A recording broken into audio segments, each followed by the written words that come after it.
Hack number 9. When it comes to sugar, pick your poison wisely. Here's the thing about sugar. Your best bet is to stay away from it altogether. It's not necessary for our survival, and we know that the more of it we consume, the sicker and more inflamed we become. Our caveman ancestors consumed about 22 teaspoons of sugar a year on average, and this was mostly in the form of fruits and berries. Modern-day humans, on the other hand, consume about 22 teaspoons of sugar each day. That means those consuming the standard American diet are eating at least 60 pounds of sugar every year, with some estimates being much higher than that. It's honestly a wonder that we've made it this far as a species. Since we're on the subject of sugar, let's take a few minutes to talk about a topic that many people struggle with when it comes to food, and that is the emotional and psychological effects of consuming certain high glycemic foods. Why is it that sugars, pastas, starchy carbs, refined carbohydrates, fast foods, and processed foods are such a problem for us? Why are these categories of foods so incredibly difficult to give up? Well, it turns out that the destabilizing effects these foods have on your blood sugar is actually addictive. When an individual eats sugar, the brain produces huge surges of dopamine. This is similar to the way that the brain reacts to the ingestion of substances like heroin and cocaine. Researchers think that this might be because our bodies have adapted over time to seek out foods that are high in calories. For most of human history, it was important to eat a lot of calories in order to survive. In other words, our brains rewarded us with a dopamine hit anytime we consumed high-calorie foods. The brain was like, "Yay, you found a good energy source. Nice job keeping yourself alive."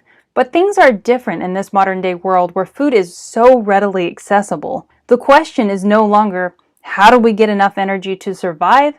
In this new reality, our relationship with food has become so much more nuanced. The question for many of us around this topic of food has turned into, how do I optimize my life by placing necessary restrictions on myself so that I don't overdo it when it comes to food?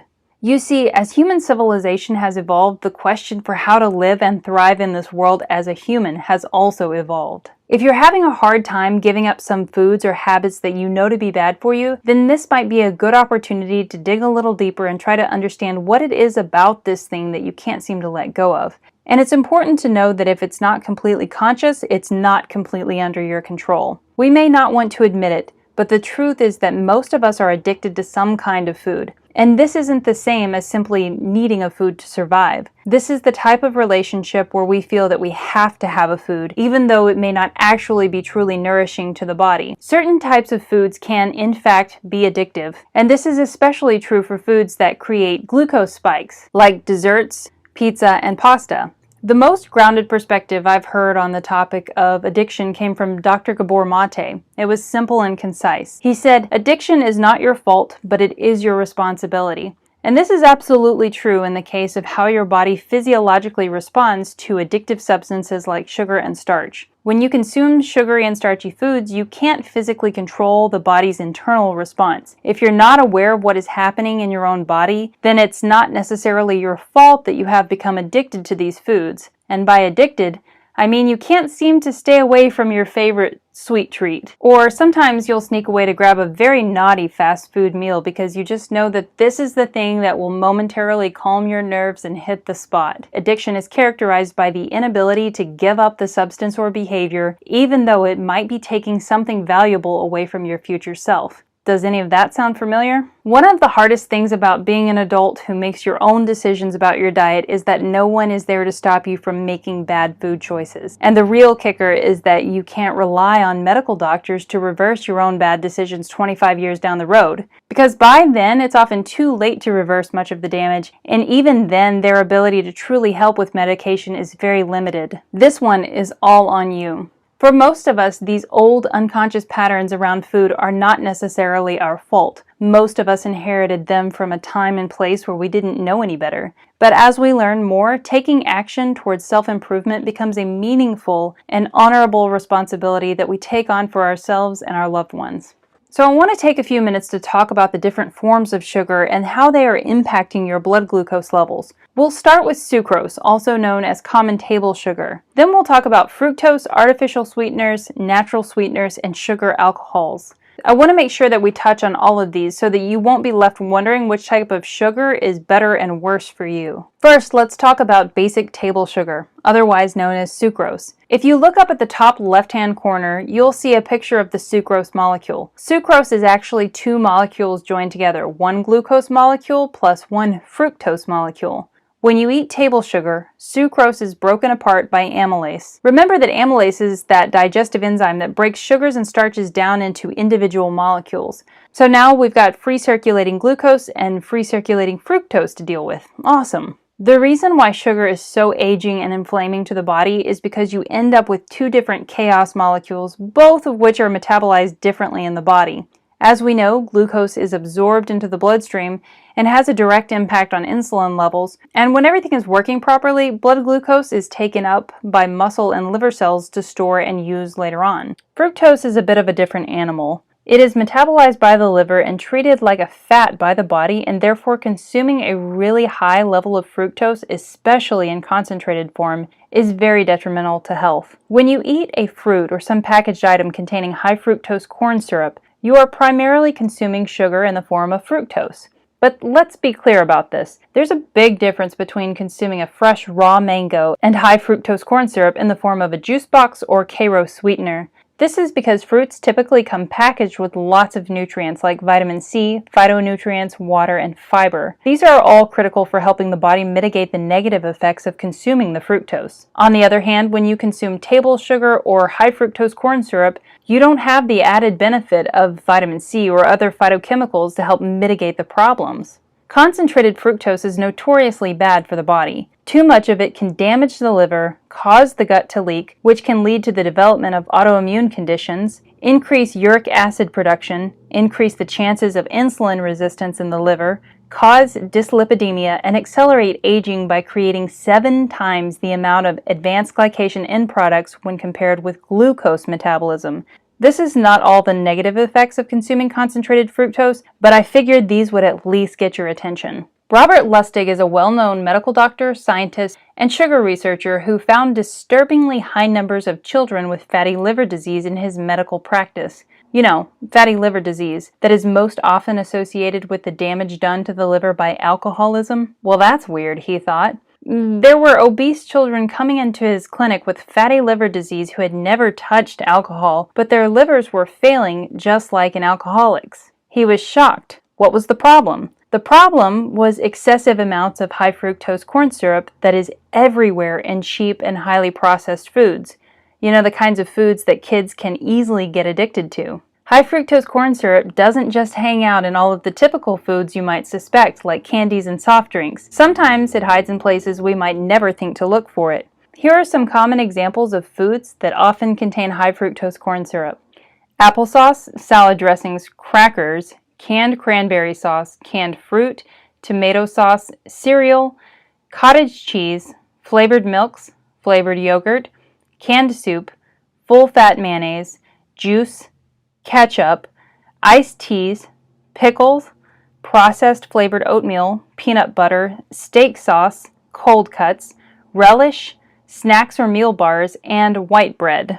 Artificial sweeteners like Splenda, Equal, and Sweet and Low have their own set of problems, and you should avoid these altogether. Though they have all been approved and declared safe for human consumption, there are a lot of controversies and potential health risks associated with artificial sweeteners. Aspartame, also known as NutraSweet or Equal, is an excitotoxin, which is a toxic substance that in high concentrations may stimulate nerve cells so much that they are damaged or killed. After it is metabolized, it breaks down into formaldehyde and other chemical components. That's right, I said formaldehyde, the same chemical used to embalm bodies after death.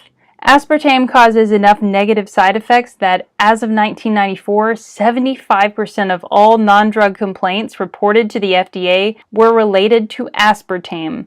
That's more than any other food ingredient in the agency's history. On top of that, some studies suggest that aspartame can actually induce weight gain, which is a major problem because most of the people using artificial sweeteners are doing so to try to lose weight. As it turns out, the two major ingredients in aspartame, which are phenylalanine and aspartic acid, stimulate the release of insulin and leptin hormones, instructing the body to store fat. Sweet and Low is not much better.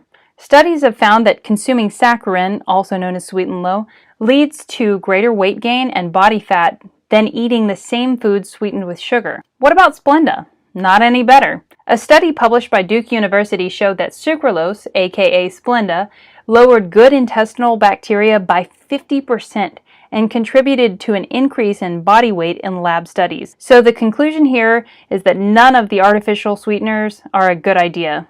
Diet soda contains similar ingredients to its regular counterparts, with the primary exception being that they contain sugar substitutes like aspartame and sucralose.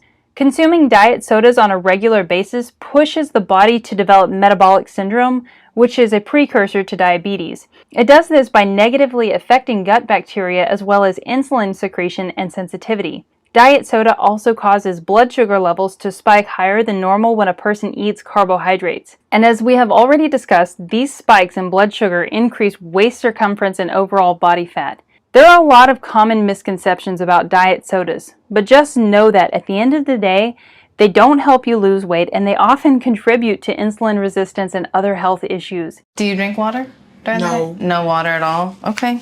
All right. And then what are you drinking during the day? Sodies. Sodies. Sody pops. Okay. And how much do you think you drink a day? 8 to 12 a day. 8 to 12 cans? Mm-hmm. Okay. And it's regular soda? No, it's diet. It's diet. Okay. Our mom told us when we were younger, if we ate a sugar, you drink a Diet Coke afterwards and it'll cancel out the sugar. Okay.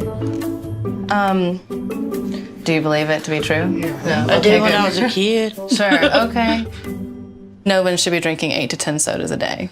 Just because it's a liquid doesn't mean it's hydrating you or good for you. There's a lot of other substances in those diet sodas that do dehydrate you and absolutely contribute to a poor overall diet and health. We're just gonna maybe make a deal to wean it out. Does that sound fair? All right. So you can have 1 can a day. No, I can't hear you. I can't hear you. La la la la la la la. In the natural sweeteners category, we have things like coconut sugar, brown rice syrup, maple syrup, agave syrup, blackstrap molasses, stevia, raw honey, and date sugar.